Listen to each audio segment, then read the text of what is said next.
చూసుకున్నట్లయితే తెలంగాణలో మరొక ఘోర ప్రమాదం సంభవించింది.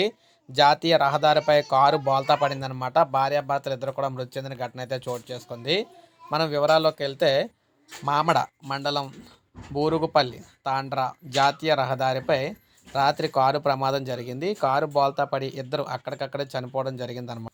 మనం వివరాల్లోకి వెళ్ళినట్లయితే మధ్యప్రదేశ్ నుంచి శ్రీశైలం వెళ్తున్న కారు రోడ్డుకు అడ్డుగా వచ్చిన కోతిని తప్పించబోయి క్రమంలో పడిందనమాట. బోల్తా పడింది. ఈ ప్రమాదంలో కారులో ప్రయాణిస్తున్న ఇద్దరు భార్యాభర్తలు మృతి చెందగా మరో ముగ్గురికి గాయాలయ్యాయి. ఘటనా స్థలానికి చేరుకున్న పోలీసులు క్షతగాత్రులను నిర్మల్ ప్రభుత్వ ఆసుపత్రికి అయితే తరలించడం జరిగిందన్నమాట. సో ముఖ్యంగా తెలంగాణలో ఈ సంఘటన జరగడంతో ఒక్కసారిగా రాత్రికి రాత్రే జరగడంతో భార్యాభర్తలు ఇద్దరు కూడా చనిపోవడంతో ఒక్కసారిగా అక్కడికైతే ప్రజలైతే చేరుకోవడం జరిగింది. అదేవిధంగా పోలీసులు హుటాహుటిన చేరుకొని దీనికి సంబంధించిన వివరాలు అయితే సేకరిస్తూ ఉన్నారన్నమాట. ఈ విధంగా పెను ప్రమాదం అయితే సంభవించింది. ఇప్పుడే మనకు అప్డేట్ అయితే వచ్చింది. ఒక లైక్ చేయండి. అదేవిధంగా సబ్స్క్రైబ్ చేసుకోకపోతే మన ఛానల్ సబ్స్క్రైబ్ చేసుకొని ఫాలో అవుతాను.